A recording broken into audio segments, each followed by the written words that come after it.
রাজ্যের বিভিন্ন প্রান্তে মিড ডে মিলে দুর্নীতির অভিযোগ ওঠে। তবে এই স্কুলে শুধু অষ্টম শ্রেণী পর্যন্তই নয়, বাগানে চাষ করা সবজি রান্না করে মিড ডে মিলের খাবার খাওয়ানো হয় দ্বাদশ শ্রেণী পর্যন্ত। রাজ্যের একেবারে ব্যতিক্রমী চিত্র দুর্গাপুর ফরিদপুরের অজপাড়া গ্রামের উচ্চ বিদ্যালয়ে। দুর্গাপুর ফরিদপুর ব্লকের জেমুয়া ভাদুবালা বিদ্যাপীঠে প্রতিদিন সকাল 10টায় স্কুলে পৌঁছে যায় শিক্ষক শিক্ষিকাদের সাথে পড়ুয়ারা। তারপর তারা একসাথে স্কুলের বাগানে সবজির পরিচর্যা করেন। তারপর সেই সবজি তুলে নিয়ে যাওয়া হয় মিড ডে মিলে।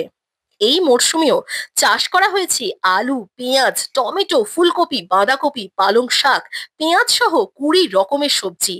স্কুলে রয়েছে দ্বাদশ শ্রেণী পর্যন্ত প্রায় 1200 পড়ুয়া। কিন্তু সরকারি নিয়মে রয়েছে অষ্টম শ্রেণী পর্যন্তই মিড ডে মিলের খাবার খাওয়ানোর নিয়ম। কিন্তু এখানে একেবারে দ্বাদশ শ্রেণী পর্যন্ত পড়ুয়াদের খাওয়ানো হয় প্রতিদিন পেট ভরে মিড ডে মিলের খাবার। স্কুলে মিড ডে মিলের জন্য বিভিন্ন সবজি, যেসব সবজি আমরা বাড়িতে হোক মানে যেখানে সেখানে সচরাচর আমরা খেয়ে থাকি, বিভিন্ন সিজনে বিভিন্ন সবজি। এখন তো শীতের সময়, তাই শীতের সবজি যেমন পালং শাক, বাঁধাকপি, ফুলকপি, তাছাড়া আছে এদিকে সর্ষে, পেঁয়াজ, গাজর, মটরশুঁটি, টমেটো আর অনেক কিছু। এই মিড ডে মিলের জন্য যে সবজি চাষ করা হয়েছে, তো কেমন ভাবে সাহায্য করো এইখানে? মিড ডে মিলে